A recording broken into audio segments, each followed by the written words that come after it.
Hello and welcome to the Cryptonaut podcast. My name is Mark Stores. Hanging out with me, as always, is Rob Morphy. Thank you so much, Robert and Chris Carnesali. Thank y'all for being here. Cryptonaut podcast. This, good friends, is being released on the day of all days.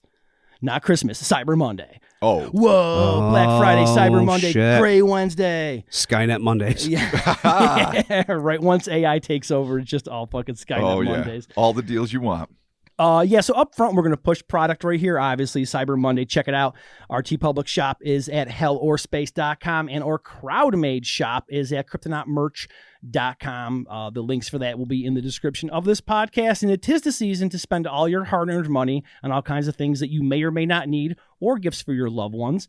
We got sticker sheets, we got mugs, we got long sleeves, short sleeves, totes, I think. Sure. Do we have totes? I think, yes, we whatever. do. They're somewhere. I own Okay. one. Yeah, stickers, all kinds of stuff. So check that out. Get all your holiday shopping done. Give your, give your grandma a Dark Heinrich shirt. Why not? Sure. Get her a Heller Space. Get her a Heller Space T-shirt. Oh, you know what we have that we haven't pushed nearly enough is the tie-dye design. Oh, yeah. For the alien Baphomet that I pieced together, the Heller Space. Get it on a tie-dye.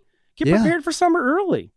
Absolutely. I'm terrible. Dude, go to your fish concert and wear the tie-dye. Yeah, dude, get in the circle, the hacky sack. Do the kids still play the hacky sack? Sure do. Play the drums in a circle. Yeah, dude, and then just have your shirt and be like fucking bro jam, and you got your stuff, and it's working out for you. Yeah. Wow. Yeah, all right, there You it got is. that coveted bro jam corner Bro. locked down. The bro jam dudes are our dudes, man. They're buying all our shit.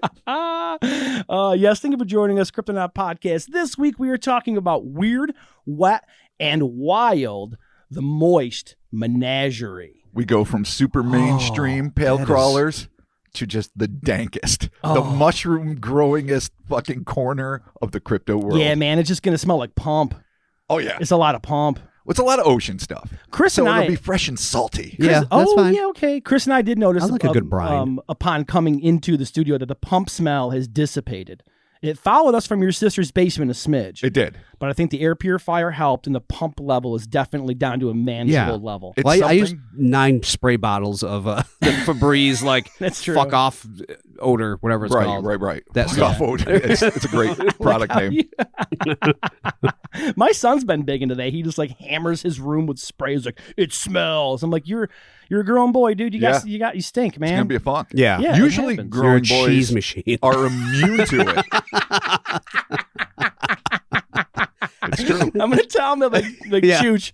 I'm sorry, Chooch, man. You're a fucking cheese machine. It's true. All fucking tweens are like, Oh, yeah. boys especially are like, God. yeah. It's a dirty time to be a boy. Dude, well, there it is, Robert. All right, are we prepared? We are fucking pump free in 23. I haven't even like tried to do this intro yet, so we're just gonna give it a shot, and hopefully the edits will work out in the end. We'll see what happens. Raw dog. Let's do it. This little blue orb we call home is chock full of anomalous aquatic animals. According to published reports, 94% of the world's living species live underwater, and 91% of these have yet to be discovered, described, or cataloged.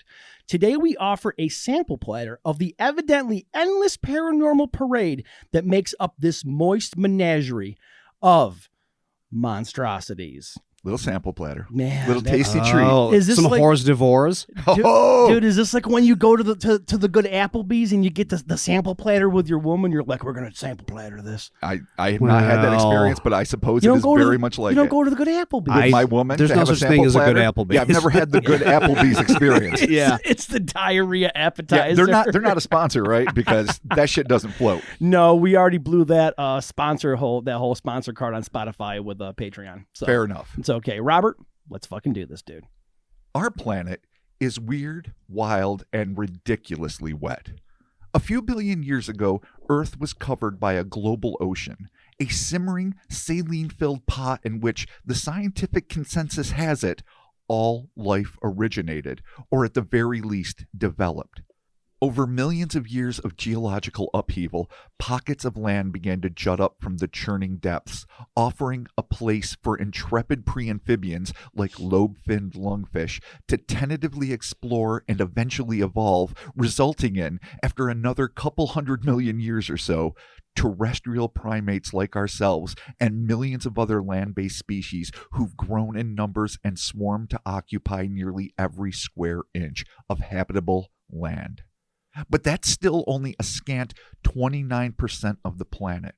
Not only is 71% of the Earth's surface covered in water, but according to the Geoscience, Energy, and Maritime Division of the Pacific Community Center for Ocean Science, 94% of the world's living species are aquatic. You didn't think I wouldn't back up those numbers in the intro, did you?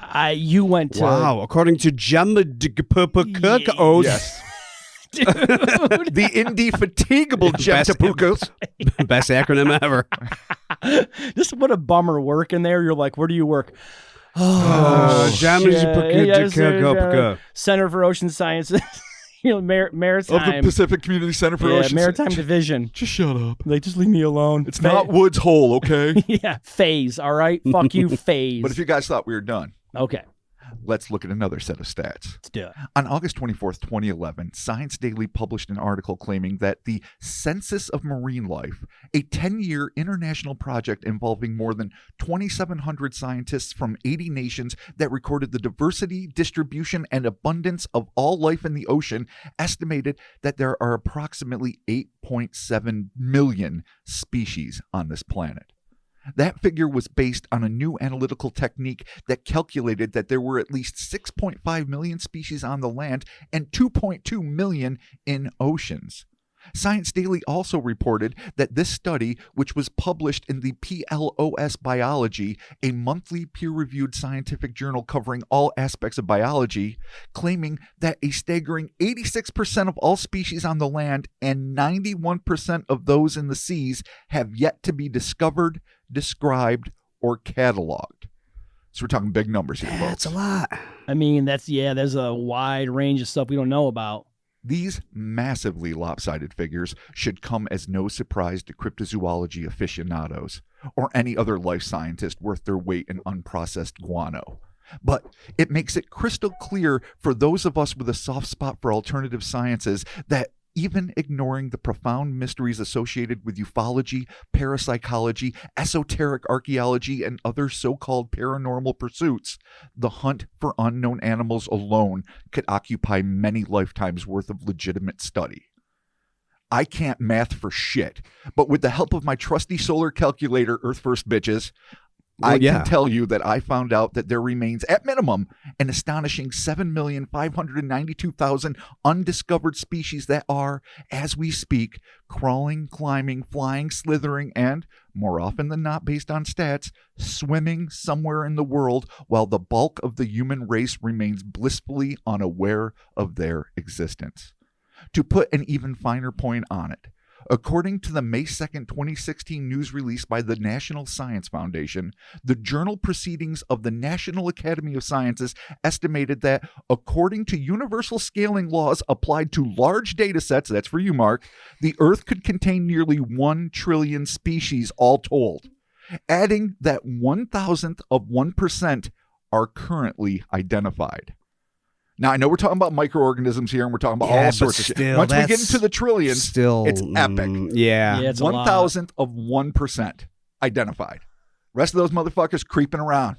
We call them cryptids in the biz. Yeah. Just doing whatever the fuck they want. I know that you like your solar calculator, but you do know that your iPhone has a calculator, right? Bullshit. Okay, all right, I've had that bitch since the fucking 80s. Okay. I power it with the sun. Okay. Do my part for the world. All right, I get it. God damn. It was a time. Solar panels were a thing. Not so much anymore, but it's okay. It's glorious. I can write They're boobs trying. on They're it. trying. It's okay. They're trying. We're all friends. We're all friends. All right. I'm just sorry gonna that pretend you didn't say that. Yeah, I know how you feel about solar. I get it. All right. Okay. Let's bring it. Continuing. I take the time to cite these figures, not just because of the pleasure I derive from rubbing the collective noses of dyed-in-the-wool debunkers into the sea of unassailable facts, but also because it is good for all of us to remember that it's not just the cosmos that's rife with mystery. There are grand enigmas right here in our own backyards, the bulk of which have to do with the varied array of organisms with which we share our biosphere. The majority of these as yet unclassified creatures hail from the water, and while many of them are likely harmless, some of these bizarre beasts, according to eyewitnesses, are freaky, formidable, and on occasion, highly intelligent. Oh, they got them brains working. Yeah, they're thinking. Yeah, all right, not good. So we set the stage. Ocean's full of shit we don't know All right. about. No, that's true, 1/10 man. of 1 trillionth of 1 trillionth. I learned a lot, I feel, in that. Yeah, people can suck it when they say that. I there's no such remember a fucking lot shit. was said, but I think- keeping it in my brain. I feel like I learned something. Like I'm going to like one day spout some Maybe shit. we'll post a transcript. Yeah, I know.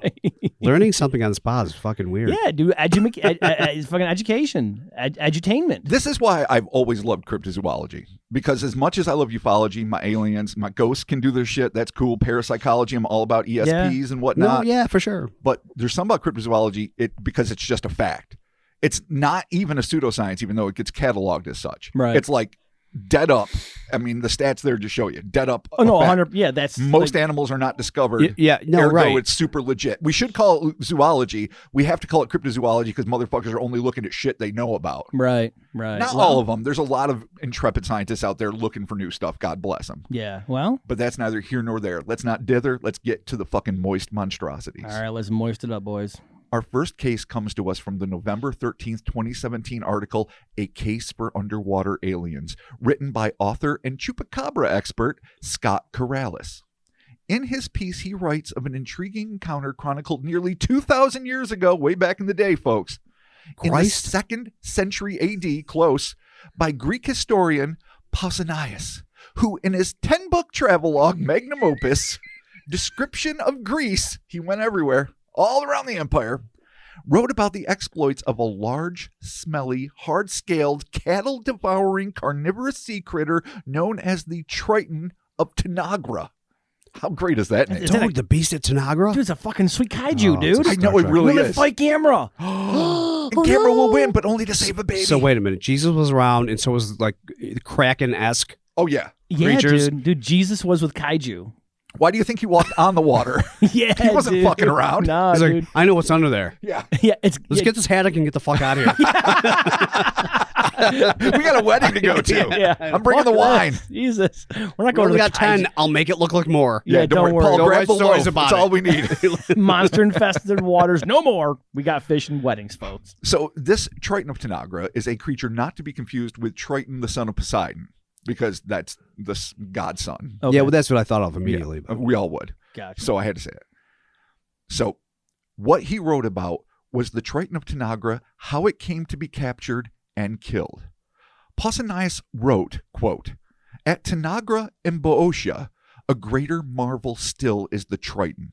The grander of the two versions of the Triton legend relates that the women of Tanagra, before the orgies of Dionysus, went down to the sea to be purified, were attacked by the Triton as they were swimming, and prayed that Dionysus would come to their aid. The god, it is said, heard their cry and overcame the Triton in a fight." End quote.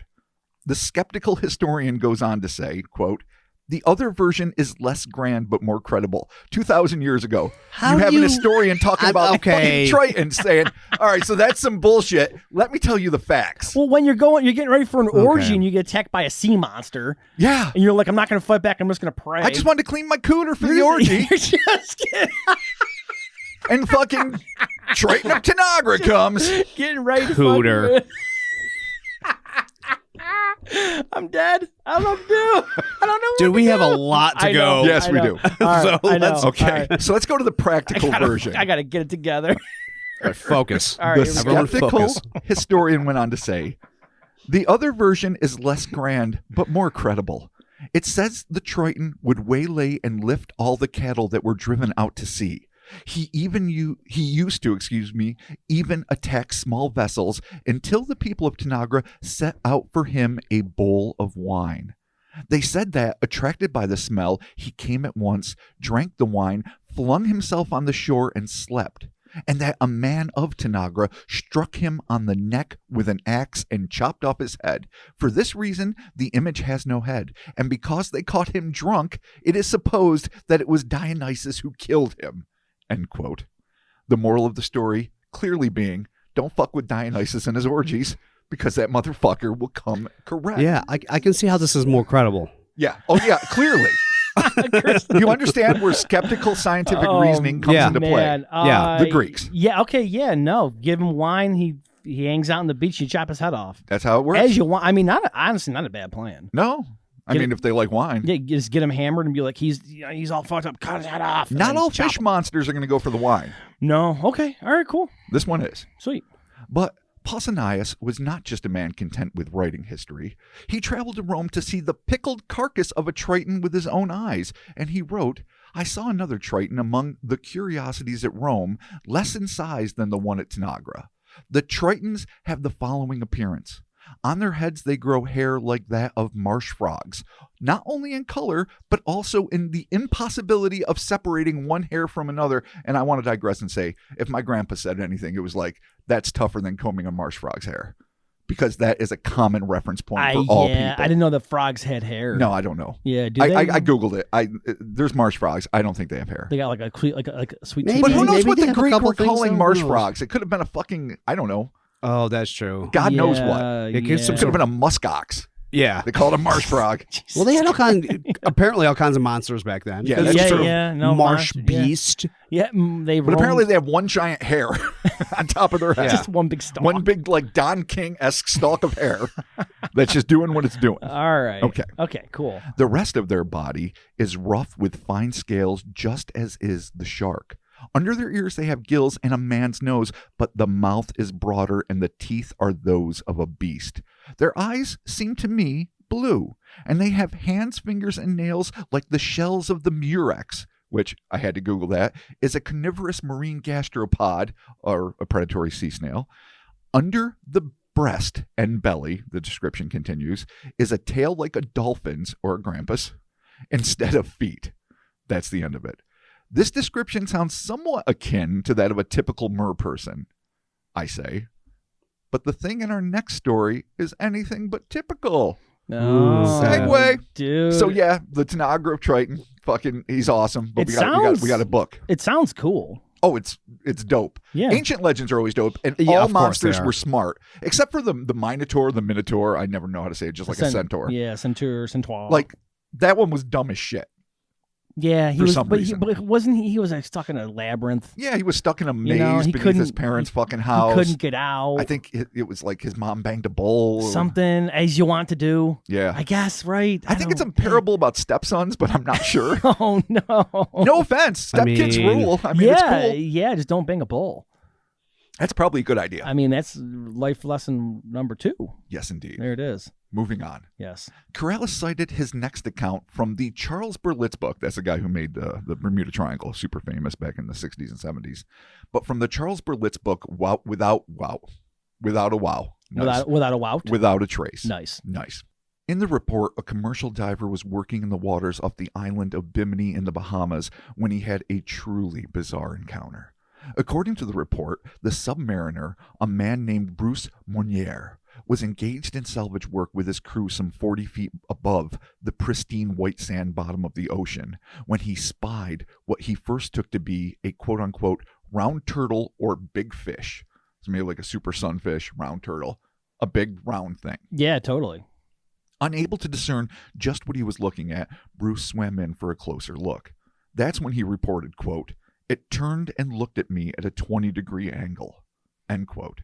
Corellis continued the account, writing, to his astonishment, it turned out not to be a turtle, but a long-necked creature with the general appearance of a monkey. It looked like the face of a monkey with specially adapted eyes for underwater vision. When it got a good look at me, it took off using some form of propulsion that came from underneath. Put a pin in that, okay? Dude, I don't even know what I'm seeing in my fucking mind right underwater, now. Underwater jetpacks, dude. It Yeah. had a jet ski. It fucking took off. Like those little fan fucking Yeah, like dude. vehicles. They used yeah. in like James Bond movies from the 60s. Yeah, do the cool swamp boat. It darted into an underwater cave and the diver dared not follow. For some reason, Mornier chose to describe the entity as an underwater abominable snowman, linking it to the elusive resident of the Himalayan snows for no good reason. Despite the evident erroneous allusion to the Yeti, one would wish that Berlitz got a better description of the creature, but what we are left with is a long-necked, round-bellied marine monkey utilizing, and I quote, some form of propulsion that came from underneath. Which leaves us intrigued, but unfortunately tells us very fucking little. Yeah, I'm no Is it wiser. like cilia? Is it like Yeah, 700 right. millipede Yeah. I have flippers? no fucking idea what. Because if it's just it swimming with 4 legs, say that. If it's got Yeah. fins, say it. But propulsion? But when you tell me it fucking Unknown propulsion. Yeah, like what? some form of propulsion, that I'm going to think the weirdest shit possible. Like it's a cyborg Yeah. with like 11 Yeah. fans. Does Like it- you can see that the arms are whatever, but they're not clearly doing the propulsion. Yeah. It's Right. just moving without the aid of those things. They're just flapping around. some sort of system of turbines. Is Could you imagine if farting. it had like a bunch of like torso flippers and fucking gas shooting out the back? So it's like, Like what the fuck? 27 flippers and 9 farts later, this thing is fucking tooting. It's in a its way to- cave. dude. And it's safe. Yeah, okay. Well, unknown propulsion, man. Bring Unknown it. propulsion. There it is. Unknown propulsion aquatic monkey. Named it. I love it. Just called it right there. Nice. Perfect. Flows. It works. Flawless. Excellent. Work harder next time. Excuse me. Moving on to an even stranger tale. In his January 10th, 2018 article, True Stories of Monsters and Cryptids, Stephen Wagner published an account written by an eyewitness named Adam G., who, while on vacation as a child, had an encounter with a land-bound aquatic abomination that would linger in his memory for years to come. Adam wrote, "This story takes place, I think, in the summer of 1995, making me 9 years old. Practically every other year, my family would take a trip to Florida. We would usually go to Disney World, but my mother was getting sick of that, so that year we actually didn't go to Disney World, to my sister's and my dismay. One of these days, we were on the beach. I don't remember what the beach was called, but the people sitting next to us mentioned it being at the bottom tip of Florida. After a while of nothing happening, everybody was either in the ocean or sunbathing silently. A woman sitting to the left of us pointed past us to our right, asking, 'What is that?' We all turned and looked to a surprisingly vacant corner of the beach. There were no people down there, but what was there was something really strange." And that is an understatement. We all got up to get a better look, very quickly forming a crowd around it.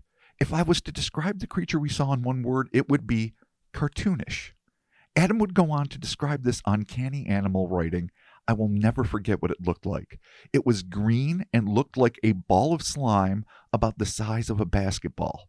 It had tentacles resting on the ground around it, with 2 longer tail-like tentacles sticking out of its back. The thing that was most bizarre, and made it look cartoonish were its eyes, which were on stalks that stood about a foot off of the body. The eyes looked creepily human and just looked at us in an almost disinterested way. The other strange thing about it was its mouth, which never seemed to close, and where you'd expect teeth were tooth-shaped, fleshy protrusions." Oh, flesh teeth are gross. Yeah, Oh, it's gummy. Okay, gum teeth. That's my noise. It's in my heart and I my feel brain. like this nightmare was drawn drunk by people that did a Dungeons and Dragons monster manual in the late 70s. Yeah. Like the That's- toothy fucking stalk-eyed beholder. Yeah, You know, yeah. that's picture that or Mantana from Oh, He-Man. God. Yeah, Mantana. Holy shit. Good pull. Stocky eyes. Yeah, dude, for sure. Adam rounds it out by saying, "No one, not even the creature, seemed scared." End quote. Quite how Adam was able to ascertain this thing's emotional state is unknown, but it does seem odd that there wasn't even so much as a ripple of panic from the 10 or so curious onlookers. Whatever it was that may have pacified the crowd, it was what happened next that left Adam and the rest gobsmacked.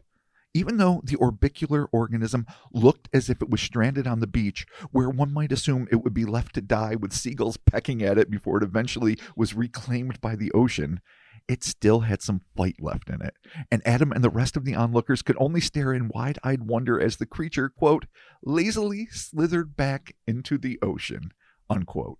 So that motherfucker is not dying on a beach. You know, I was it's there and just Yeah. gone. Yeah. Okay. Yeah. I mean, I was preparing to get pissed. Like all those cases where no one takes a scientific sample, takes a Polaroid photo. It's 90 fucking 5. Yep. So, I mean, you've got instant fucking Maddox. You got all sorts of shit. Like, I don't even know. Yeah. You got cameras ahoy, and you're on a beach in Florida, so someone's got a goddamn camera. Yeah. Am I a little pissed that didn't happen or that no one shared it? Fine. Right. But if that thing just stayed there and died and no one got a sample, I would be kicking shit, be stomping around. Yeah. Not in our nice studio. I'd go to the hallway. I mean, that'd be cool. Yeah, you know, Go to the parking we're lot. done. But I'd be mad. I'd be like fucking Champlain mad, and you know what I'm talking about, Sandra Mancy. Yes. Yeah, but it's also par for course, though, if that was the case. Yeah, I know. It would be like, oh, yeah, no, of course that's what happened, because that's what always fucking happens. Because that's what always. Right, But 'cause you know what? This time it crawls home, It did. and if no one took a picture in the 5 minutes, well, what else? Somebody could have jumped Whatever. on it, put it in a headlock. No, you don't put the slimy Saying, basketball with the eye saying. stalks Dude, it's and the just tentacles. sitting there, though. There's no reason to. It's sci- just it's sitting the there. purpose Dude, of science. what if it started gumming you in the ribs or The something? pur- when it's you the got purpose it? of Oh, science. You get gummed in the ribs. It's the purpose no, of science. You do not. Headlocks are not the purpose of science.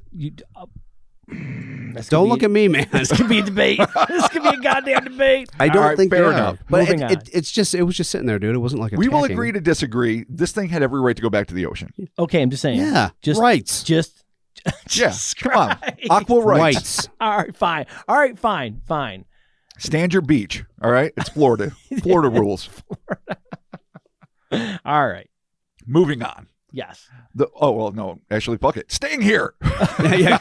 Continuing. I forgot I had another paragraph. Okay. So here we are. We're standing our ground. Though some have speculated that what the witness saw was nothing more than a squirming mass of tubifex worms or some other parasitic, conglomeration that resembled a single pulsating tentacled orb, the fact that this marine monster had eerily human eyes at the ends of its twin stalks and an uncomfortably fleshy mouth. No one is cool with this thing. I guess it's better than sharp teeth, but whatever. That whatever it may have been, it was a single creature. It was also able to survive on land for a longer period than your average fish. Do its tentacles indicate that we might be dealing with a heretofore unknown species of cephalopod? Or are the eye stalks more indicative of a gastropod, like the sea snail we mentioned earlier in reference to the fucking Triton of fucking Tanagra? Yeah, dude. Or whatever. The orgy Tanagra. smasher. Yeah. The orgy smasher. Yeah. Oh my God. Dude. If this was a Orgy Patreon, smasher. Triton of Tanagra, fucking : orgy smasher would Yeah. completely be the title of this That might pod. be my name. You never know. Whatever it was, it thankfully made its way back to the sea before it or anyone else got injured, contrary to Mark's contributions to science. Even weirder, now we're moving on, are reports of a herd of quasi-humanoid aquatic aberrations that residents of coastal areas around the southwestern ports of the Caspian Sea, and God knows we love vacationing there. I mean, that's our jam. Oh, yeah. That's what we do. It's my fave. Have been reported for decades. According to an article posted on the Phantoms and Monsters website on May 28th, 2013, titled Runan Shah, the Caspian Humanoids, these strange beings finally made headlines in March of 2005 when the Iranian newspaper Zindagi filed a story based on a report by a group of frightened Azerbaijani fishermen who claimed to have had a run-in with the near-mythical man-beast. The translated report reads, quote, Azerbaijani fishermen from the trawler Baku were stunned to see a weird entity in the water. The entity swam for a long period of time near the trawler. Parallel to it, reported Gafar Gasanov, captain of the ship, to the local newspaper Zindagi when he arrived in the Iranian port of Enzeli. Quote, at the beginning, we thought it was a big fish, but then we spotted hair on the head of the monster and fins that looked pretty strange. The front part of the body was equipped with arms! Exclamation point. The crew acknowledged that the entity looked more like a humanoid than any kind of known fish. They all concluded that they had never seen anything like it in the waters. Unlike the prototypical depictions of mermaids as often sexually appealing hybrids of fish and human, the Baku crew's description of this enigmatic entity is a misshapen melange of nearly every known marine mammal, almost as if someone tried to Frankenstein together a porpoise, a person, and a pinniped, resulting in a half-baked hybrid that was abandoned in the ocean by the humiliated mad scientist who'd created it.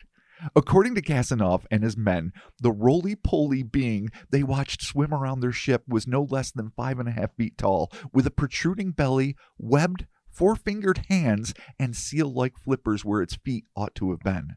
The creature's skin was a pale, dingy yellowish-gray color, and it had stiff greenish-black hair plastered to its skull. Its arms and legs were depicted as being stumpier and thicker than those of a human, and somehow I find that a little odd. Yeah. Of a human being, with dagger-like nails growing from its pudgy fingertips. Its face, though vaguely human-like, was a strange sight to behold. The sailors claimed that the being's ears weren't visible, that its eyes were perfectly round, and that its massive mouth had a protruding shark-like upper jaw, but its bottom jaw was diminished and smoothly narrowed into its neck, seemingly without the benefit of a chin. So, all right, the big round eyes, I got it. The earlessness, I got it. The green-black plastered hair, I got that. But the fucking upper shark jaw and the chinless, diminishing fucking, like, which a lot of aliens seem to have. Like, I mean, look, no chin, just drop down. Yeah. Well, I mean, a lot of shark-like things seem to have a jaw that it's barely right there, so I can see. But on a humanoid, it's so very weird. Yeah. Well, this is a as a man that has no again. jawline and a weak chin, I'm taking offense to this. Okay? No, because you all have seen my turtle. I look like Mr. Bean. Okay. All right.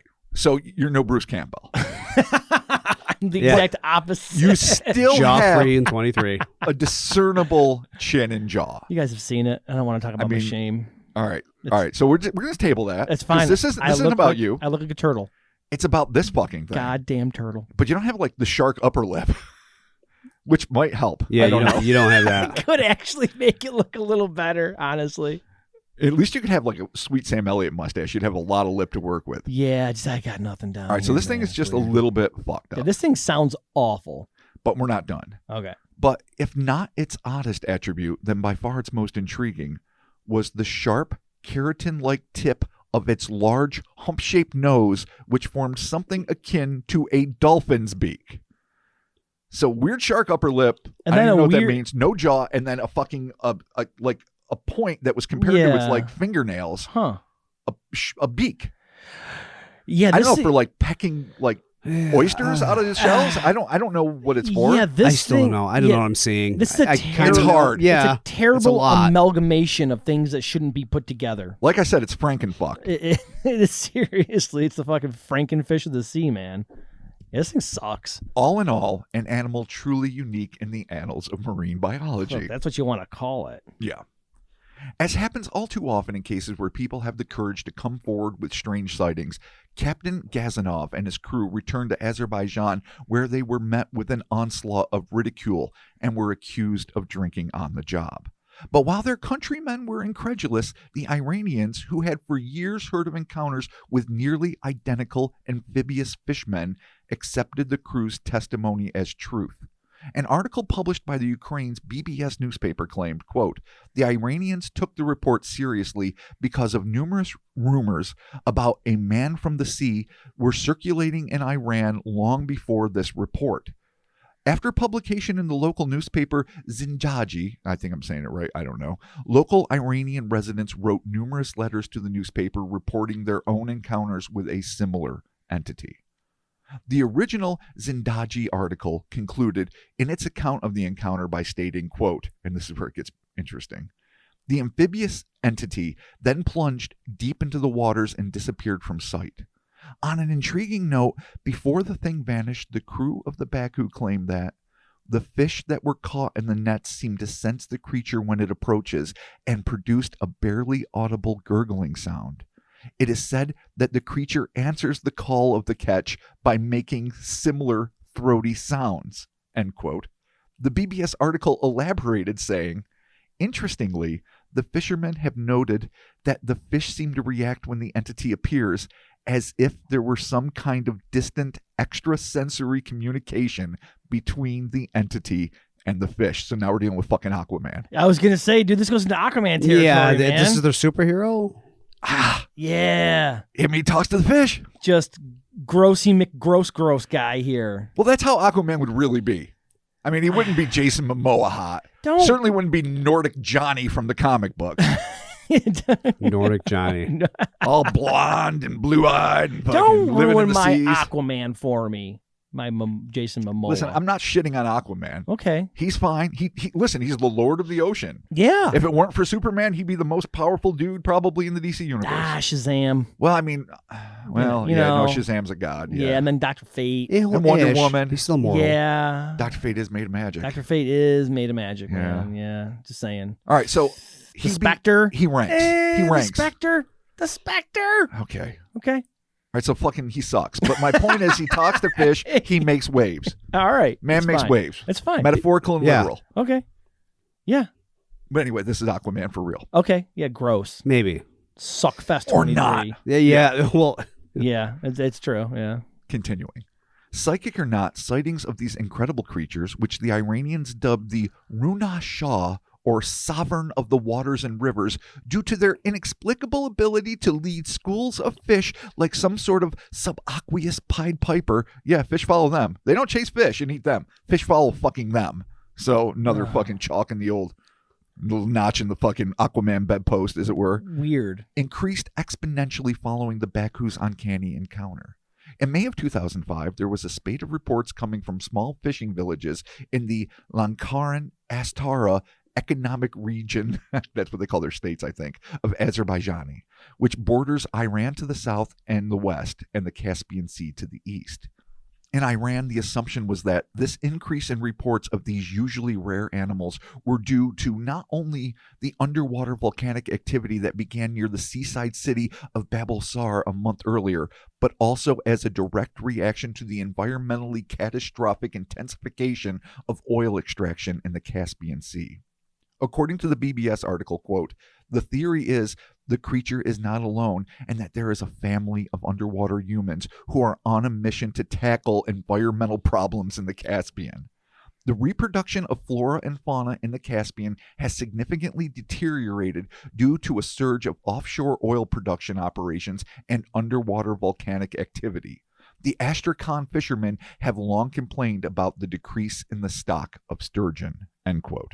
So they're social justice, environmental warriors. God bless them. Well, yeah. I mean, their home's being destroyed by oil Okay, rigs, and but- they're like, we're not going to take it no more. And it's the way it ought to be. It's You- why the Seatopians got pissed and sent Megalon. Godzilla reference. no, that's the deal for Yeah. sure. But I mean, we're the ones fucking up in that case. Yeah. In this case. Yeah. Well, Not them. They're not throwing their shit at us. no, they're not. I mean, we're not responsible for volcanoes, in all fairness. Yeah, we can't control that. That part, That yeah, I technology feel we like don't that's own not. But like yet. dumping shit, yes. yeah. But yeah, the drilling and the fucking poisoning of the waters, that's on us. All right. Well, I mean, not us personally. No, but I mean, You know. They're not going to differentiate. They're No. like, No, you're I part of the same know. fucking species. Okay. All right. Yeah. all Eat a right. tidal wave. Yeah. No. Facts, yeah. All right. All right. Cool. Whatever the reason for this spike in sightings, whether it's environmental activism on the part of these potentially intelligent beak-nosed porpoise men, or if the increased seismic and industrial activity have somehow frightened these fishy fiends, sending the denizens of the deep closer to the surface to search for food, there is no denying that they represent one of the oddest evolutionary offshoots on the books. Reports indicate that the Iranians initiated a scientific expedition to research what was then referred to as the Caspian phenomenon, but what discoveries were made or conclusions, if any, were reached by those involved with the alleged investigation are still trapped behind the rigid Western media disdaining walls of the theocratic state. So we don't know. That's where it lies. Of The course. story's, 18 years old now. Yeah. Story's legal, can be drafted. They can still be out there. They can still be out there. They can still be out there swimming around. You're like, fucking Hanging knock out in it the off. Caspian. Yeah. Not happy. No. When your home's being destroyed. Leading the fish. And they say it's a in family. rebellion. I mean, there's got to be obviously a pretty decent breeding population of these Has to things, be. or they're just going to fuck themselves into stupidity. They're not real, or there's a breeding I mean, population. Yeah. Or there's a very small breeding well- population, and they are literally fucking themselves into inbred stupidity, Yeah. which is also a biological possibility, one that I don't prefer to dwell on. Could actually explain why they look so weird. Oh, boy. Yeah. I mean, but it could be Ooh. well adjusted to their But environment, could too. it be a mutant? Oh, the mutant. Oh, the tant. Yeah, a but- tant sail? I mean, Sail. you become a mutant and then you become a superhero. If the That's true. documentary Toxic Avenger taught us anything, If the wait, I'm historian sorry. Stan Lee has taught us not, I'm Yeah. sorry. The documentary? Good Yeah. sir. My elementary? Good Yeah. sir. Yeah. Documentary? the documentary, Documentary? Tree? if it's taught us Just anything, to piss people off. there it is. tree, Documentary. tree, Tree. My documentary. There Yeah. you go. Tree. Yes. Toxic Avenger proves to us that the mutant becomes the hero. Yes. It does. Or Or the killer they who just bangs a blind girl, Yeah. Yeah. which makes you a hero, I guess. Yeah. Unless the breeding population it did just go in one giant circle and they got wicked dumb I mean- and wicked gross. I don't know. Yeah, man. It could happen. Arms are not useful in the ocean. No, especially stubby ones. Well, stubby ones are more useful. but actually. if you had like some bomb ass long Well, arms. I mean, if you had long arms and like some weird like bat like membrane that you were using to like swim with, maybe that's useful. no, if you had like who's the famous guy? Yeah. Michael Phelps? Michael Phelps. If you had some Phelps ass legs Yeah, and arms, man, you're but moving. he's the best swimmer that humans have produced. Well, as a human, that, right? that Right. makes him a shitty fish. Yeah, he ain't no damn dolphin. I like your Michael Phelps math. Like- That's great because I get it. I'm like, you're right. Yeah, You are dolphin to- greater than Phelps. You are totally God correct. bless him. All the time. Yeah, every Yeah. fucking time. A Okay. goddamn sunfish technically is better than Michael Phelps.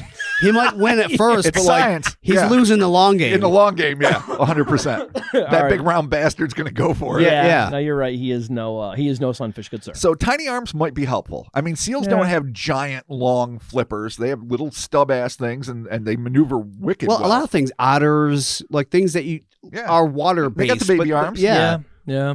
I mean, there's a lot there. Yeah, but There's this a thing lot has there. too much happening to it. Like it just looks like a All big right, well, pile of I mean- dumb. Nails and All a right, beak don't be a could bully. help it like break into shellfish or like just kill things. Like a protruding upper jaw, maybe it just snarfs down the food. Okay. If it can psychically fucking communicate with fish and make it do what it wants, well, that's a huge advantage. If you Even eat if it's like fish- doing like some like releasing some weird pheromone, like it doesn't have to be psychic. The guys on the Baku might have assumed it's a psychic thing. right, It could be just a chemical thing, or But I mean, who are knows you, what. are you Pied Pipering these things to like eat them, or are they just like your boys? Because Or if are they're you your- the protector of the sea? if they're your boys, it's useless. Aquaman's power talking to fish is technically useless. Like, what are you gonna do, man? If you can control the oceans, Well, totally. if you're trying to yeah. keep the fish away from danger, and that's your jam, being the sea protector. But if you're like, oh no, the Batman, the Joker, and then you call a dolphin, you know, Well, that's a land based problem. yeah, Unless thank the you, Joker, Chris. Unless Thank the, you. Unless the Joker's on the ocean being a fuckface, That is which true. That is is rare.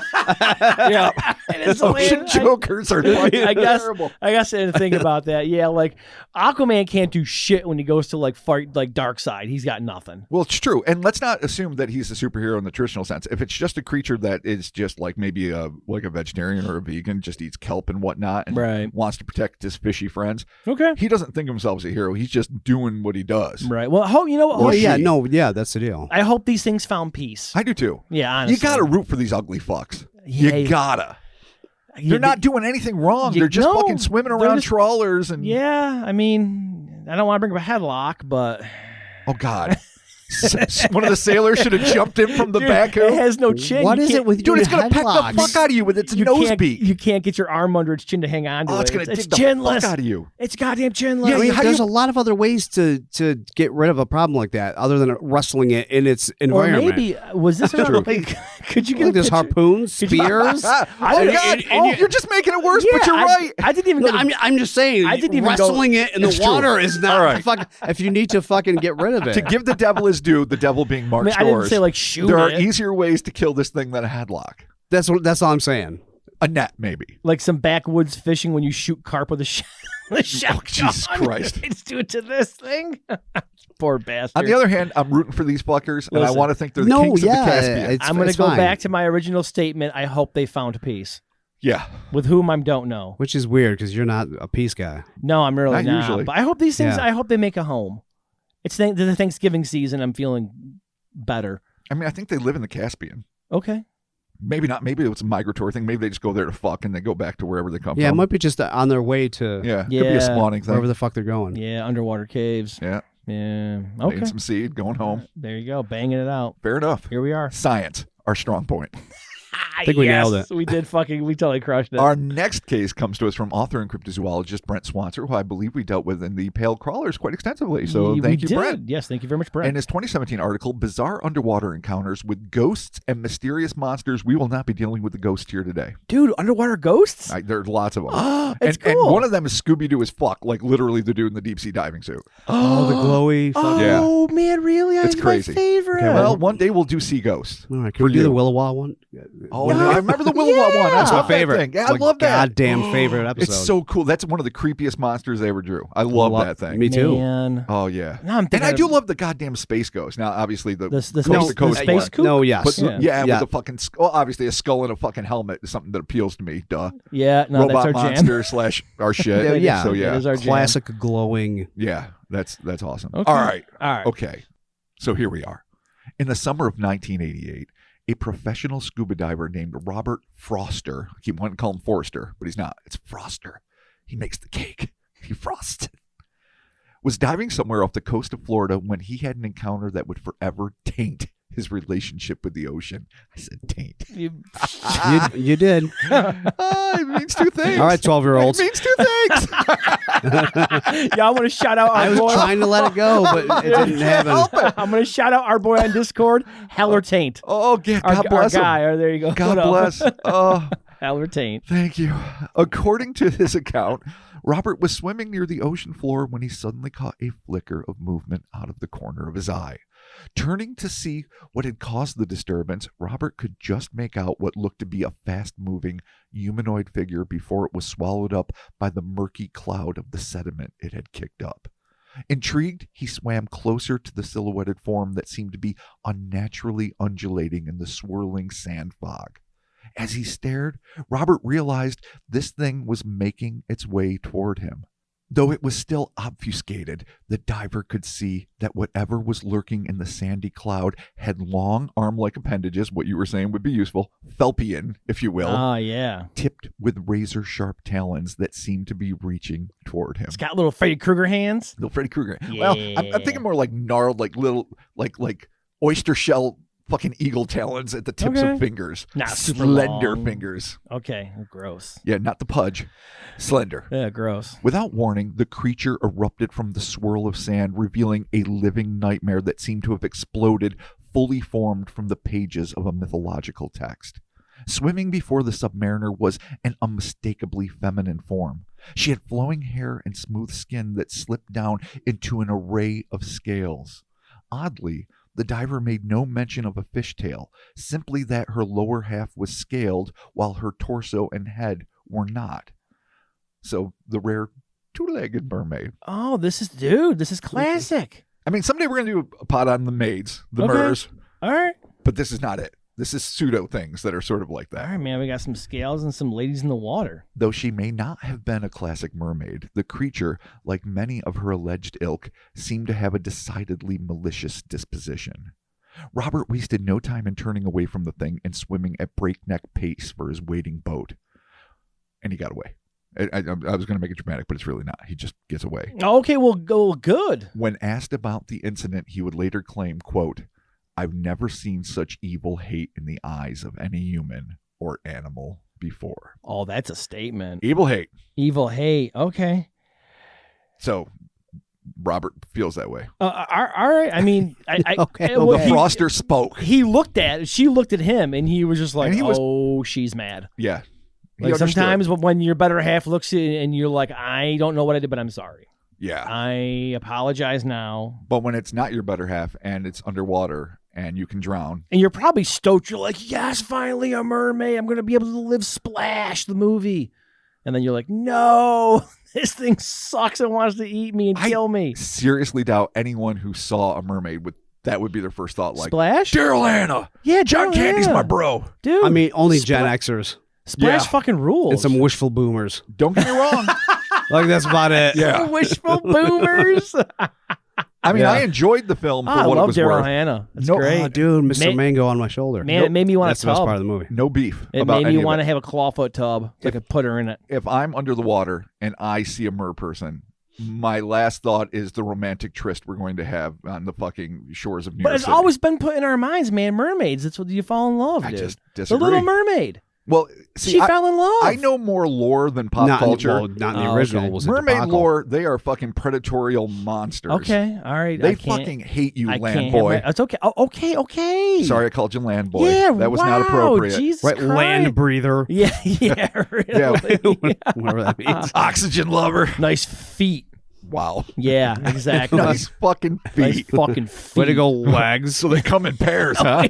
Oh, legs. Fucking leg stores over here. Oh, Think he's going man. to own the ocean, fall in love with a mermaid. Yeah. You're fucking ridiculous, sir. Yeah, all right. How's fine. walking? No, she will not get put in a headlock, good sir. Evil eyes. Evil eyes. It seems that the fortunate commercial diver should consider himself lucky that this monster didn't chase him down, slash his breathing apparatus with her talons, and drag him to a watery grave. But though his run-in was unique, Robert isn't the only one to report a close encounter with one of these potentially ferocious, fishy female fiends.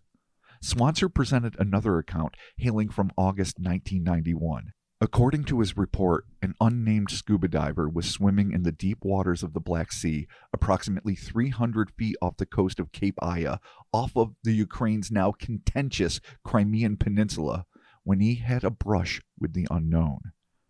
The submariner reported that the sea was calm under the full moon when he and his friends decided to do some night diving. Let's put a flag there.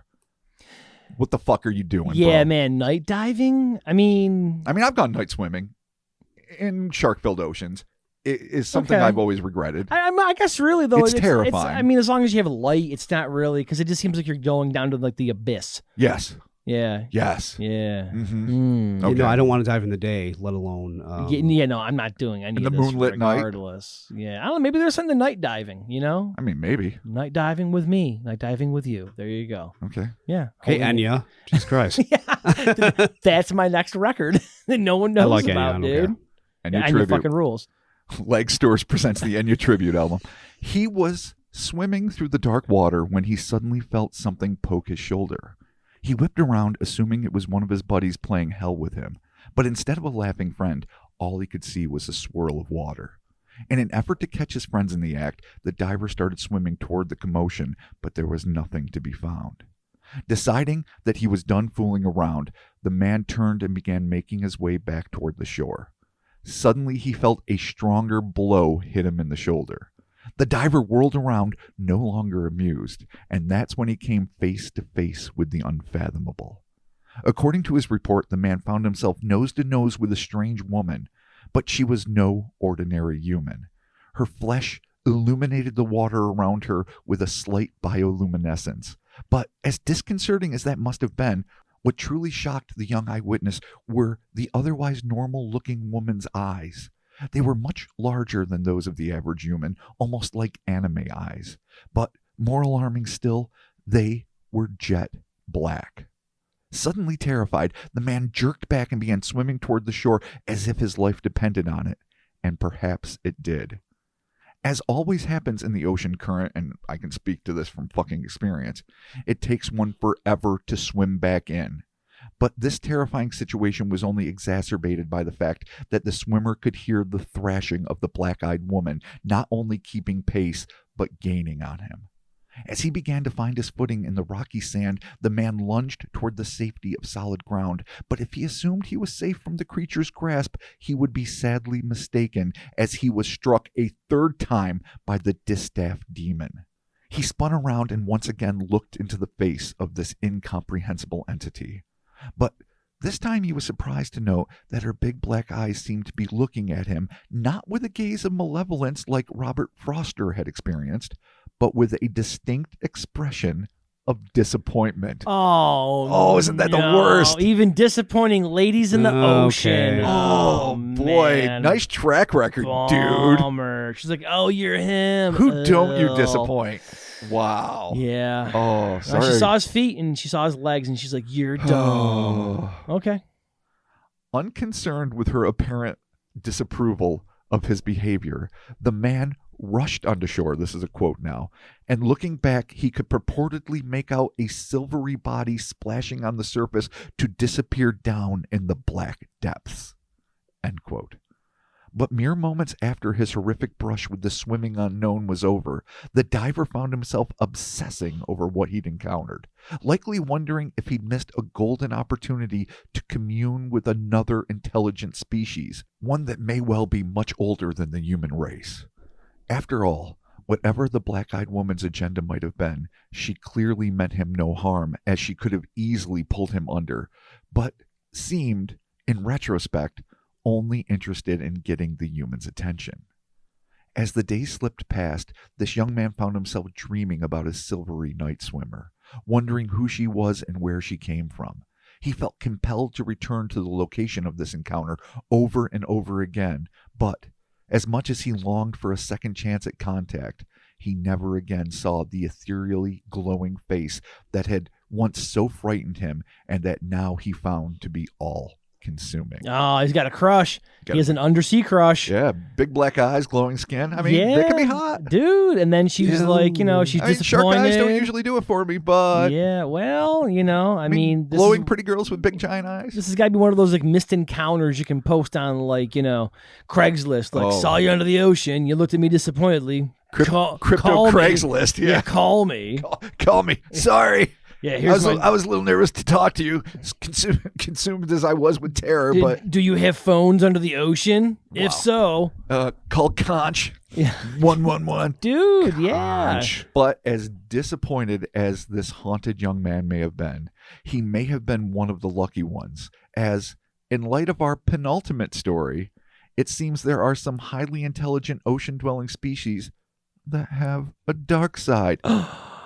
Unseen by most. Surprise. I like how you whipped over to Chris. Like, oh yeah. Classic. Now let's. Once you're haunted by that, it never goes away. Dude, no, it's in there. It's in there forever. Flip it to negative. Here we go. Bam. This truly odd case comes to us from the Bay of Finland, located near the St. Petersburg region of Russia. Sometime in 1997, a sailor named Nikolai M. was diving in the shallow water not far from shore when he came across a strange, elongated object which he later claimed resembled a colossal cucumber. Figuring it to be an encrusted relic from a wreck, Nikolai decided to bring it up and see if there was anything valuable in it. He tried tying an old rope around the odd object, but it would not budge. Not one to be deterred, Nikolai decided to haul it out of the shallows using his car, which was parked just above the shore, and you got to give this man a get-go attitude. I mean, he's not wrong. Yeah. I mean, he's not necessarily right. It works. He's not going to fuck... I mean, if you want the cucumber from the sea, you fucking figure out a way. It could have been worth something, too. Like, man, this could be worth some shit. I'm going to drag it out. A big sea cuke. Yeah. It's a big sea pickle. And there are such a thing as sea cucumbers. They don't get that big, and they're not encrusted, but whatever. Okay. Car's parked just on shore. He's going right. to use his skills. He's going to use his tools. He's going to use whatever he has at his disposal to make this fucking happen. Chains, dude. He doesn't have those. Okay. Clearly. Unable to wrap his rope around the cucumber, he surfaced and retrieved a pneumatic drill from his vehicle. Nikolai descended once again and began boring holes into the thing, intending to attach a sling to haul it out. But according to Swanser's report, quote, when he started drilling into the object, it began to issue forth streamers of a thick, dark liquid like oil, which crept out into the water. In spite of this startling development, he kept pressure on the drill to go deeper, after which it stopped upon hitting something within. End quote. Nikolai backed away, not sure what was going to happen next. Let's get this fucking thing a lobotomy. Yeah, well, it could be just oil. Right. Yeah, I didn't know the rare sea cucumber that has oil in it. Could be a little tiny septic tank, and he fucked up. Well, I mean, if it was wreckage, Like, it's a tiny septic tank. You could just fucking shit the water up. It holds 2 turds. That's it. 2 tiny turds. 2 little turds. All right, you guys want to know what happens? Yeah, let's do it.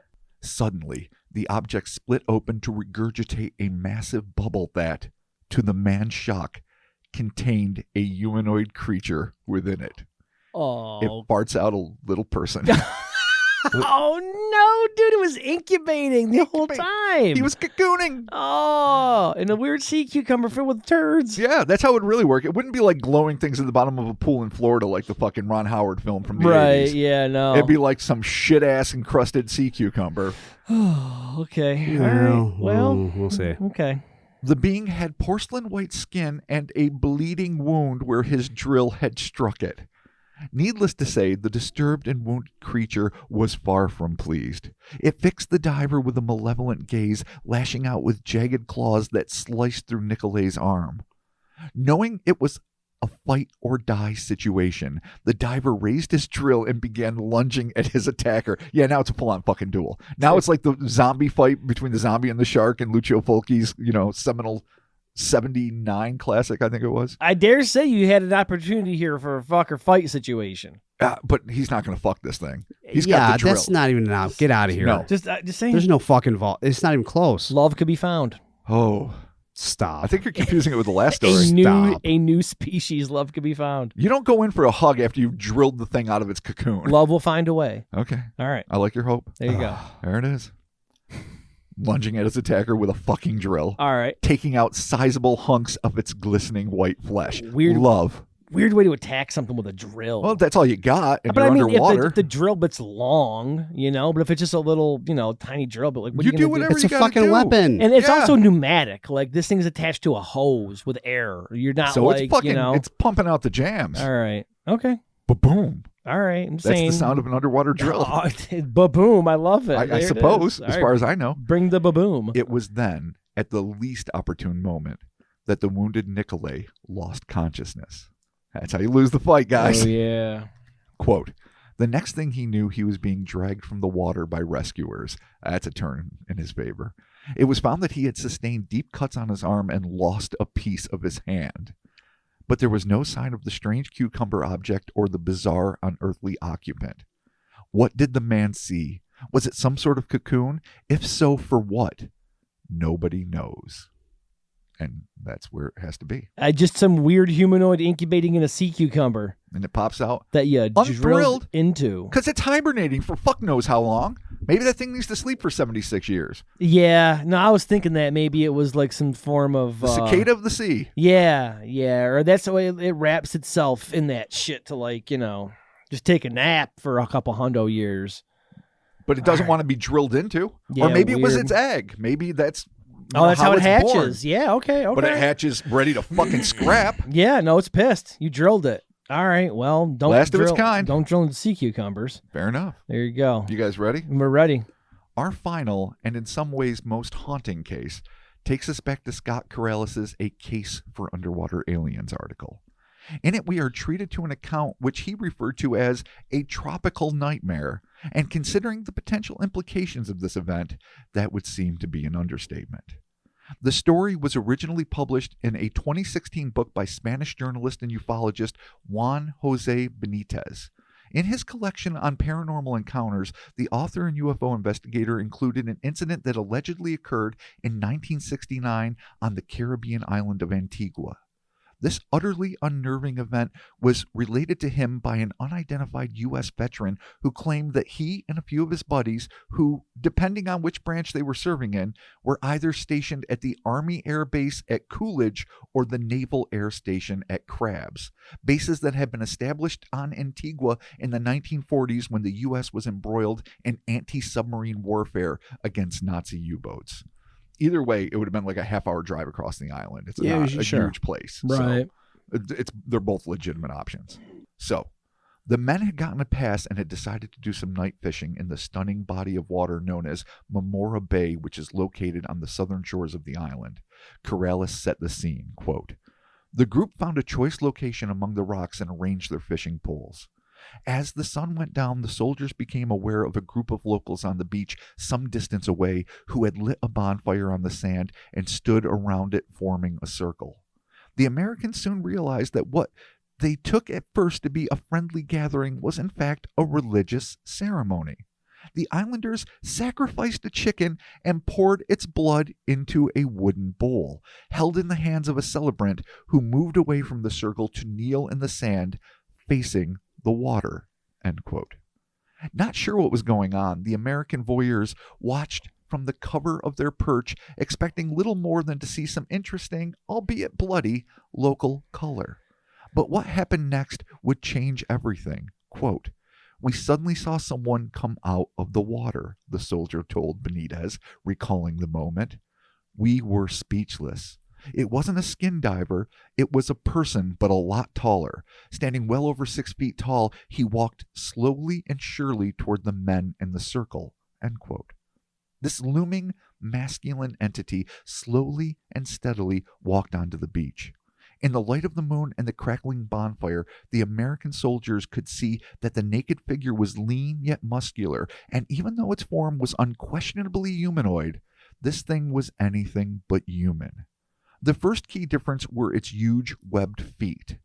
The next thing the anxious eyewitnesses noticed were the row of massive bony plates that ran down its spine as if it had stolen the armor off of a coelacanth. But the final and most disturbing difference was the shape of the thing's head, which tapered into an inhumanly thin point. The bizarre being covered the distance between the tide and the chanting cabal of worshippers in eerie, absolute silence before stopping several feet away. The man holding the wooden bowl of chicken blood rose to his feet and, mustering the kind of courage only a zealot could manifest, walked toward the massive monstrosity with the vessel containing the viscous crimson liquid sloshing up the sides. The tiny-headed thing wordlessly accepted his offering, raised the still warm blood to its lips, and began guzzling the precious life-giving fluid.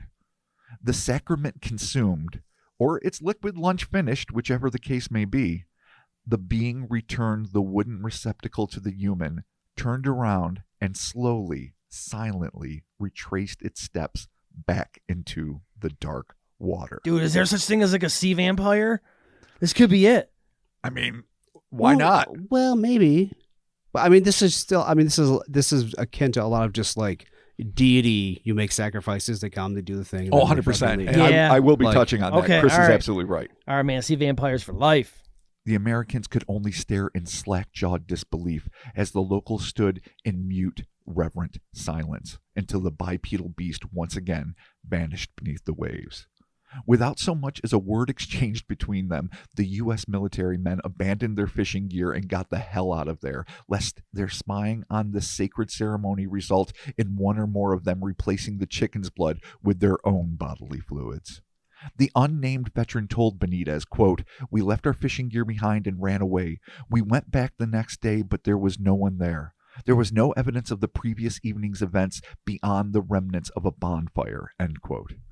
Despite the curiosity they all felt, the soldiers, understandably, made zero effort to find out what was behind the well-established ritual that they had witnessed. The primary witness, simply explained, "We didn't want to get involved." A fully comprehensible response. For his part, Benitez speculated that the natives, descendants of former West African slaves, may have been worshipping the physical embodiment of a prominent female sea goddess in Yoruba cosmology known as Olokun. But it seems even more likely that these islanders were appeasing a hungry sea beast. One can only wonder how often in ancient times the sacrifices initially made to feed ravenous monsters and keep them from eating ourselves and our loved ones eventually evolved into a form of ritualistic reverence.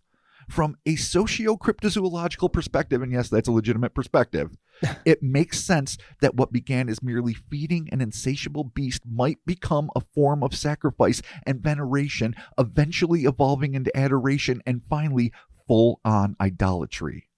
It's like the dark primeval side of the ancient astronaut coin, where instead of worshiping highly technological civilization builders, we're simply trying to keep empty-bellied monsters at bay. Something that surely figured in the minds of a pair of Japanese construction workers who, oh yeah, last case slipping in here, while fishing off the breakwater in the city of Yokosuka in the late 1970s, were suddenly confronted with a nearly 10-foot-tall, scaly-skinned ichthyo-humanoid who glared at its human counterparts with baleful yellow eyes before disappearing into the depths. Whether these things are unknown gastropods, lumbering armored carnivores, I'm looking at you, Triton of Tanagra, Didn't forget him. aquatic primates, or as yet unclassified offshoots of Australopithecus or even more ancient human ancestors, the fact is that there is a reason that human beings are both drawn to and repelled by the primordial chaos of the seven seas. Because on one hand, somewhere deep down, we get the sense that the ocean is our ancestral home. And on the other hand, we also understand that the depths are filled with unfathomable horrors. Not just the kind that can eat you, though there are plenty of things that can, but perhaps even more frightening, especially to our egos, things that can outthink us. Oh, Robert, weird, wet, and wild, the moist menagerie. And that, good sir, was quite the menagerie of wet and wild and weird things in the ocean that are super goddamn creepy. Started out as a Mystery Bag Monday, and I'm like, oh no. Oh, we're doing it. There's so many people that want to come to this party. Tanagra, get your ass over here, buddy. No, this definitely spans the spectrum of weird shit in the ocean. What is interesting, though, and you obviously bring this up in the beginning, is that we don't have any idea what's down there. None. So, I mean, it's stupid. Obviously, Atlantis is awesome. I love fucking thinking about that. But just the sheer amount of shit that could be living down there that we wouldn't even know. You know, when you're talking about like the Marianas Trench and shit like that, wherever James Cameron takes his sub and, goes down to and swims goes around to the deepest, touches it 3 times, comes back, makes another avatar. Yeah, there's just got to be a ton of stuff that we don't even have any understanding And it's not just the trenches or the famous places. I mean, just the sheer amount of real estate. Because you're dealing with, 71% of the Earth's surface, but you're also dealing with a massive amount of depth. And you're dealing with things that live at all the different depths. And yeah, there's dead zones and there's empty places. Of course, that goes without saying. But there's also like things that live on the volcanic vents, which are, mind-boggling. Those things crazy. Are weird. So you just get all these forms of life. Now, not many of them. Well, maybe many of them. Probably many of them. Not most of them are not going to be considered monsters by technical definition. Right. But so many of them are going to be fascinating. All of them are fucking new and unknown. And every now and again, you will find something that is predatorial. And even more intriguingly, as we indicated in the end of this article, something that may rival us in our ascendancy to the alleged top of the food chain. So let's say that these things did evolve alongside us in the water. Right. Some of them clearly must have. As we evolve out of the sea, right? These things apparently hung out in the sea and were like, oh, better, faster, stronger, BT dubs, we can breathe water. Well, you're absolutely right about that. So on one hand, some things probably remained. Okay. And had that like coincident evolution, sort of like bats and birds, where it's completely different mechanics, but they evolved to be basically the same thing, like bipedal humanoids. Right. But then there's also, like, in the case of, say, whales, which came onto the land, did all the shit that fucking things that came from the sea did, became mammals, lived their lives, walked around, did whatever the fuck they did, eventually returned to the sea and reclaimed it as their own and became, like, the big, bad motherfuckers of the oceans. Land whales still, I can't see it, but it happened. I know. I see a big dumb whale with legs. So that's where we get into one of my little favorites, the old aquatic ape theory, which is to say bring it up. That, you can't have aquatic primates and not aquatic apes. 100%. Where, like, say, the layer of fat in our bodies, the way their hair goes, like, the way we look seems to be tethered to pretty closely living on the ocean, or living near it and having it be a big part of us. Even the expansion of intellect, some scientists have associated to the mass consumption of seafood. Mm-hmm. Well, I don't know if it's true or not. I mean, none of us are scientists, but I would not at all be surprised if early hominids, some of them, if there was an aquatic ape, a genuine thing that just spent a lot of time in the water, maybe just evolved to go back. Now, it would have to have been if that's the case, then we're talking about something like the Caspian Sea things where it's mostly a sea mammal. Mm-hmm. Because, the things that went back to the ocean, like whales, and things like seals, I don't know if they ever left. I don't know the, genealogy of seals, but they still breathe air. All of them breathe air. Right. Yeah. So there might be groups of marine mammals that went on land, went back to the ocean, and that are humanoid. But there might also be, in deference to what you just said, things that just never left, that can actually breathe the water. Yeah, and if they're just down there living, evolving next to us, I mean, imagine that weird. I guess the flip side of that would be like them seeing us as us seeing them. Like if they know that we're up here and they just come up and they're like, what in the actual fuck are these pink things up here? And it would make sense. Like there's fucking, 29% is fucking land. Yeah. Like it's their world. The world shouldn't be called Earth. It should be called fucking Aqua.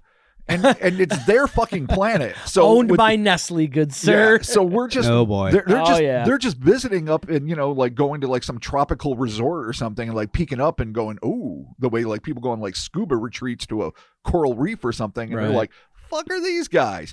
But on the other hand, I would think if they are intelligent, they're well versed in us. They understand we occupy a small amount of the real estate, but we have devastating weapons, terrible pollution. We are problematic. I don't know where they are philosophically. If they're super intelligent, they might just be cool. Otherwise, I don't know why Seatopia hasn't risen to fucking smote us.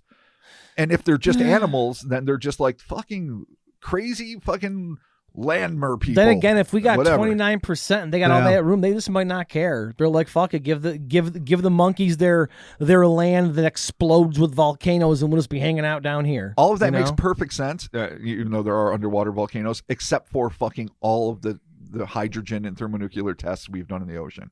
That seems to be a tacit, if not explicit, declaration of war. Right. I wonder, though, like, if there was some sort of, like, civilization down there, or even just some sort of, like, humanoids down there, like, I would assume depth-wise in, like, just, like, pressure alone, they'd have to be deep, like, deeper than James Cameron can go. Like, he can't see these things. I mean, maybe. You know, so maybe it wouldn't even affect them. I mean, obviously pollution could, but I wonder the deeper that you go, you know, kind of like it's a dirty cake. It doesn't make any sense. A dirty cake. You got to Yeah, I know, but I need to know. I'm like, you know, I was just like, keep going. You got a cake and the top is dirty, but you got many layers of fondant that are okay at the bottom. That was a terrible analogy. Oh, that are okay That at the didn't help bottom? me at all. I don't know, man. Maybe there's a crust. we're the dirty cake? Yeah, well, there's a dirty crust, man. Okay. It's a compromised crust. Human race is a dirty cake. But they're Okay. like down in the bottom where they don't even care. They're like, we're just down here chilling. It doesn't matter. I wonder if they are animals or they are intelligent but aren't necessarily technologically involved, though I don't necessarily subscribe to that. Okay. Then they might very well assume a hydrogen bomb exploding is the equivalent of a meteor hitting, which they would might have not even survived care, through, yeah. or a volcano erupting. They might not understand that we did it. They might just think, oh, it's something, you know, beg their gods for forgiveness and do whatever the fuck they do, just the way ancient human beings would have done it, you know, around Pompeii or when Vesuvius went off. So, or whatever surviving communities were left. So, I mean, in that sense, it could be there. But there's a part of me that thinks USOs. I mean, high tech. Yeah, dude. Why do we have to assume something came from another planet and then fucking colonized our oceans? Why can't it be fucking Earthicans? Yeah, that's true. I mean, it could be. Oceanus. I feel like these, it's probably not deep. I mean, the things we know about deep is like they're usually not big and they're fucked up. And they're bioluminescent. Because they just get crushed. It's just not a thing. Yeah. So, like, if things like this, I mean, there has to be some weird cave shit. Maybe that's just we haven't found out yet, but it can't be that deep because I feel like that kind of thing can't exist. I would assume they'd have to adapt to the deep. pressure. You know, Chris is right about one thing. Yeah, but I'm talking about the things that we know so far about those deep, deep creatures. Biologically speaking, if you bring up shit from the depths, as people have done, you know, since ocean exploration began, they die, they explode. Sometimes they're not used to the pressure differences. Yeah. Mm-hmm. If they get dragged up by a net or something, they're fucked. So a humanoid creature that lives that deep, like say the big black-eyed, ethereally glowing, you know, mesmerizing girl that he should have dated but was a dick to. Yeah, he ruined it, dude. She probably isn't living that deep, unless there is a technology like sort of the gravity-defying technology that would also defy pressure that they're utilizing. But then, if these things can come up and frolic on the surface, Chris is right. There's a really solid chance that they are not biologically adapted to being deep. Because they can't be that deep. Because it would fucking be hard. But it doesn't mean that there aren't other things that are intelligent and maybe not humanoid at all. Sure. Like what about that stalk-eyed fucking, you know, phlegm basketball with like 11 tentacles? Yeah, that seems like it could be some weird mollusk. Some sort of mollusk just hanging out. Maybe, but the mollusks, stalky eyes thing, I mean, that's like a lopster. Yeah. The stalk eyes, it is very tentacles. lobstery, so it's like part part crustacean, part Yeah. gastropod. I mean, was it just a lobster that mollusk? just got like all kinds of seaweed and fucking shit? And it was just like, oh yeah, you But the know, it's like tentacles. fucking V'ger. It's the V'ger of lobsters. Oh, he Jesus just gathered Christ. all this fucking shit. He started as a The lobster. detritus of the man. ocean collected on a Yeah. lobster. He just got like 6 inches of like logs and algae. it's the And it wasn't debris. tentacles. It was just goddamn seaweed and a bunch of shit. And they just saw the fucking eyes. I mean, and the they're kid was 9. Everyone on the beach could have been like, That's this what- poor fucking lobster. Yeah. And this Yeah, kid's like, dude. what the fuck? It's the fucking debris That's what of I'm the saying. sea, dude. I don't want to. Yeah. I mean, I want to believe it's a fucking slimy 11 tentacled fuck all, but I mean, Chris it's might be V'ger right. lobster. Yeah. I mean, obviously, all of these things, skeptically speaking, the devil being on the table that it is, there could be an explanation for almost all of these, just because of the sheer nature of this. But Sure. the humanoid aspect, though, is pretty interesting. And it's one of those things, man, where it's like, we know more about, the space than we do about the ocean. Like one of those, whatever, when people say that shit. That we know more about the moon than we do about the ocean. Or, yeah, whatever it is, except for the and other we don't know side of shit the about the moon. moon, for the record. Well, I mean, not really. We don't know dick about the moon, It's but a we rock. do still know more about the moon than the ocean. The moon being So it's not an incorrect the statement. moon being alleged. Fuck you. Then, Eat it. yeah. Well, now I'm The, questioning the moon being a blimp. Now I'm questioning the ocean. What? How much do we really know? You've been in there. We don't know a lot. We've all touched the ocean. we have. I swam in every ocean but the Arctic, and I fucking believe in the oceans. We need to get the flat Earth I've science on not. the ocean. I don't like the ocean. Yeah. I'm not I don't saying like I water. love it. I don't like water. No, I either. like it. I like the ocean I like better than it. fresh I water. don't want to Nah. be in it. No, I'm fine. That's the thing, Yeah, right? I respect. Yeah. Water's I don't- dope. I don't want to be in it. I'm I not love going to be that. in I love it buoyancy. because you die. I don't. have I that. understand. No, I know. I sink. I'm a Yeah, sinker. I you do are. not float. I'm actually a very good swimmer, and I'm buoyant. I just don't want to do it. Yeah. I'm Fair. like, nah, whatever. I don't. Is it because of what's in there, or because of the drowning, Yeah. or a combination thereof? No, because I'm actually a fairly well swim. I'm fairly decent at swimming, so I'm not afraid of drowning. I just don't like getting wet and jumping in shit. And after so many years of working with water, I've said this I don't know how many times. I just don't want to deal with it. I don't know how to fucking explain this better, but you work with the worst water, friend. It's just still water. There's in good general. water out there. It's just Yeah, that yeah, water- Don't judge all water. Right? That's I- not water. That's I just drink. like I drink water. I Sure. love water. I'm all about water. No, love me too. Showers. Just don't want to deal with it. I just Fair don't, enough. That's not my jam, man. Yeah. I don't want to swim. God damn like it. a pool's fine. Yeah, I don't The give a Dead fuck. Sea's probably great. Sure. Like you, The if most someone's like, "You want to go to the Dead Sea?" I'm the like, most "Yeah, Dude, buoyant. you'd float. maybe." I think We've been in pools together. It's true, we have. You've seen the rock. Dude, you're that is so me. fucking dense. You've seen people be like, "No, everybody floats." I'm like, "No, Everybody- you don't no, you don't. understand. No, you don't dude. float. No, I my, tried- I my tried to family's lift- full of the densest fuckers. I literally tried to lift Chris up in a pool once. You remember fucking No, you're Goozle like, pool? no, That you're guy's not like- doing it right. it's Put your like, hands like this. Take a "Oh." big breath. I'm like, no, you don't No, understand. it was I do fucking not have the impossible. Is densest. it like an Italian He- thing? my He family weighs is more full than a of, supernova. Yeah. Really? In a pool. It's so bizarre. Yeah, no, none of my family are all sinkers. Carnicellis, Okay. traditionally used by the Roman Empire as anchors. Little known fact. Yeah. That's why they had to move to America, just to survive. They tied us to other Italians to kill them, to throw them in fucking. Yeah, it's true. You They can were find the a concrete, like- shoes. Find a fucking Conicelli. We gotta get a cut of I was like, chili why? over there. I have to die because fucking Tony fucked up the fucking deal? Why, Hey, why can am I you float? talking like that? I need one. I need two. I need three Carnicellis quick over here. Good time on Damn. this guy. Yeah, my fucking that just totally destroyed Any that whole qua, thing. yeah. Oceans are fucked All right, up. man. Oceans suck, man. There it is. Thank you all so very much for joining us, Robert. Yeah. We got Patreon folks to thank that support us support us over there at the old patreon.com/Cryptonaut podcast. Let's give some thanks. Good, sir. I love this moment. Hembonius. Thank you, Hembonius. with Pausanias. Yeah. Pausanias and Dionysus. Yes. That's exactly what I That's exactly yeah, Hembonius. Nice. Thank you. Thank you. Allison Andrew. Thank you, Allison.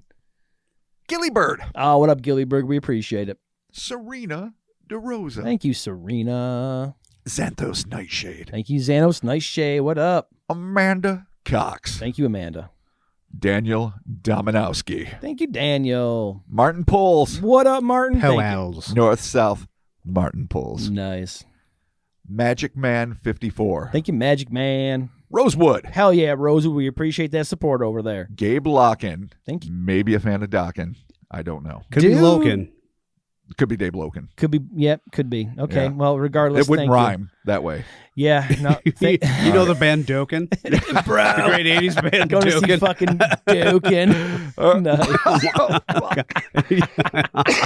Oh, love it. You know Don Dokken? Bro. All right, Gabe. Oh, there you go. You Loken. lost it. You lost it. You lost it. Zach Wakid. Thank you, Zach. Wakid. Oh, that's a cool name. Nice. Jimmy. Thank you, Jimmy. Sam. Just Sam. Thank you so much, Sam. Schmoopies. I think I got that right. Yep. No, is it Schmooples? Schmooples. God I damn it. think The that's eyes and the L's Yeah. with my garbage eyes. All right. I think it's Schmooples. Yep. Son of a bitch. I'm sorry, Schmoopies. I mean, Schmooples. Devourer of mortal souls. Thank you, Schmooples. I believe they are returning. Thank you. Was that great. wait, was that one name? I think. Yes. Oh, yeah, because there's a comma that's there. So yeah. All right, Schmoopies let me do it Devourer. better. Let's pretend I never fucked it up 7 times. Okay, cool. Here we go. Oh, hey, here, Sam. Woo! Yeah, woo, Sam. Thank you. Schmooples, devourer of mortal souls. Thank you, Mortal. Schmooples. Mortal. Mortal boy. souls? Yeah. The fuck is wrong with me? Thank you for your continued support. God, my soul's in the ocean. We appreciate it. Thanks, Schmooples. Helly Hofecker. Thank you, Kelly. Oh, Jesus Christ. Hofecker. Why am I saying it like that? Did you say Kelly or Helly? I think you said Helly. You said Helly. I'm like, maybe he's going to catch it. And you yeah, just completely. I couldn't Oh, tell. My eyes are betraying me. no, Forley, Mothbecker. Dude, did the booze get to your I eyes? mean, I haven't drank that much whiskey. Oh no! What about the Gatorade All combined right, with the hold on. whiskey? Let me perch these glasses. No, you're not. Your eyes are dying. No. They're dying right in front of you. Oh no! Helly Hofecker. It's Kelly. No, it's Helly. It's No, I read it right. That's how the Germans use the H's. God damn with it! a K. We're getting off. Okay, Kelly Hofecker. We appreciate it. Moving no, on. honestly, Kelly Hofecker, thank you. Yes, thank you. Cole Freeman. Thank you, Cole. Thanks for having that. Tycoon Titty Boy. Dude, No, I didn't fuck that up. When that one came in, I fucking died. Oh my God, Tycoon dude. Titty Boy. Mr. Titty Boy, please report to the cafeteria. Yeah, no, really. That's going to be important. You know cafeteria? he started I the don't food know. fight. Yeah. Why would you? Because he's fucking Tycoon Titty Boy. Oh, I got called down to the cafeteria when I got busted for starting a food fight. See, there you Oh, go. it was a great food fight. Dude. That was in the 80s when you could do that and it wasn't like a fucking hate crime. Yeah, I was going to say, you It do wasn't that a crime shit- against cottage Dude, cheese. If you do that shit now, you're getting busted for bullying. Oh my dude. God, yeah. It Yeah, was- and there's even like an app you can like anonymously like report shitty kids on. Oh, well. Like- I mean, that's a good call. Like Tycoon Titty Boy's being a real asshole to everybody. I mean, if you're a scumbag bully, you should be reported. If you're just a fuck up starting a You're food just fight, throwing pizza that's at good fuckers fun. for no reason. Dude, then, it- yeah. it- I wasn't will like turn- hucking listen, apples at people's heads. It, will was like a turn- That's pudding what I mean. pack. It's always right. My son is in junior high. It will turn into an incident, good sir. Last has turned into an incident. Yeah. Okay, it's good and it's bad. I guess we have one last name. We do. It's Regino Pizarro. Thank you, Regino. Again, Right. a returning Yep. member here of the Patreon. Again, that is patreon.com/Cryptonaut podcast. Check it out, the $1 and the $5. Get yourself those bonus audios over there. As mentioned, top of the show, this episode's releasing on Cyber Monday. So be sure to check out our merch over there at hellorspace.com, which will bring you to our TeePublic shop. And of course, cryptonautmerch.com, bring it to our crowd made, which there's a sticker sheet. It's on sale. We got like 3 designs for t-shirts. We got long sleeves. We got short sleeves. We got a cool mug and all kinds of stuff over there Hell at the yeah. TeePublic. So things are on sale. Stock up now. Gifts for the loved ones. Get some shit for your kids. Send them to school with a bunch of inappropriate shirts. That's fine. Sure. Like, that's not super inappropriate. Well, you know but- a lot of third graders are really going to laugh their ass off at the Dark Hynek. Oh, dude, 100%. Oh, my God. Kids get that shit. I have all the shirts that I bought my kids when they were tiny, and they're all little tiny shirts. I should probably give them to you, actually, so that your little niece and nephews can wear them and shit. Oh, yeah, yeah. Pass on the love. And I've officially grown out of a large, and I'm into an extra large, so, oh boy. Yeah, but you're a handsome lad. Yeah, but You're I still I have fit. a bunch of tight shirts that I can't wear no more because I'm a little bit of a tycoon titty boy, if you know what I'm talking about. I do. Yeah. Oh, I Oh, live yeah. that life. Yeah. rushing over there. So there it is. Thank you. Before we get out of here, though, we want to give a very special shout out to Mr. Andrew Ellis from Prevail Coffee Roasters, who Oh, was shit. kind enough to send us a box of coffee beans. So I stoked. know. And he wrote here, thanks for all you guys do. The podcast is all I listen to while I work roasting coffee. You guys rule. Andrew, thank you, good sir. We're so You stoked. rule. Not only for your present, but for showing up every week and listening to us. And I'm going to extend that to everybody out there. Thank you all so very much for showing up every week, Hell yeah. listening to us. whether you're on the socials and you're commenting or you're doing whatever, or just tuning in every week. It's so huge. It's awesome. And me and the boys appreciate it. And Means the world. Absolutely. Yeah. Thanksgiving. We're thankful. we're We thankful. are. Yes, this is coming out after Thanksgiving, but it's okay because for us, this Yes, is it is. pre-Thanksgiving. So there you go. Enjoy. Every week's a Thanksgiving for Yes, us. when you're giving thanks for your givings. Indeed. The social medias, the Instas and the Twitters and the Facebooks, as mentioned, we're out there and we're doing it. We already talked about the merch. Check that out. Be sure to check the Patreon out. Do all that stuff. And without further ado, we're going to be talking to you soon. Yep. I'm one of those Southern. Oh, yeah. Don't know why. Nothing wrong with that. Nah, it's been a long day. Hey, we all lapse Good into, day, but long day. We all lapse into past lives when we get tired. That's what I'm convinced bad accents are. Yeah. Clearly, we were all from, I don't know, Brooklyn, Bronx, someplace in the turn of the / century. Arkansas. Yeah. Or maybe it's just because Fine. it's the easiest garbage accent we can do that is still not accurate at all. That's true. That's true. Yeah, that's important. But yes, thank you all. Yeah. Thank you, everyone. And we'll be seeing you, not literally with our eyes, but No. with our hearts and ears or voices next week. Actually, speaking of that, next week, a little spoiler alert. Guess what? Uncle Rob's on break. We got some listener stories. Oh, once a month. Shit. I'm not writing shit. Well, Love not You have writing other. shit. You have other projects you're I'm working writing on. other shit. But Yeah, not this you No, I'm have still writing. I'm writing other- all the time. Yeah, I'm going to start cracking that whip. You have other projects Oh, that I've you're going to be working on. I've been crack-a-lacking, buddy. Nice. No, I appreciate. Dude, I called you the other day, and I'm like, buddy, what's up? And you're like, I went to bed at 8 in the morning. I'm like, no, Bobby, go to bed at a decent time. I have to write all night. I know, but we need to get you on a different schedule. We're not going to bed at 8 o'clock in the morning. I don't understand why. Because I feel as though you'd be mean- better going to bed earlier. You're probably right. Just saying. Yeah. Get a Yep. good mark schedule. A nice 9:30 at night. Could wake you up at imagine? 4 in the morning. 9:30? Yeah, 9:30 Silly at night, talk. man. You don't I'm even know currently me. on my way I've to bed. always been nocturnal. I know, but I'm just saying, get yourself into a good sleep. You would pattern be there, loath friend. to know writing this podcast because I knew I had some other duties to do today, and I knew I wouldn't be able to finish. I didn't go to bed until 11:30 a.m. Oh no! Slept for a few really? hours, got some babies at school, Dude, did I some fun talked shit. to you at like 2:30. Yeah. I'll talk to you. I was going to pick up my girl, my little babe's out from school. I'm going to sleep so hard tonight. Oh God, you are. There it Oh. is. Thank you all so very much. Talking to you soon. Bye, everybody. You're worth it. Bye. Sleep, Robert.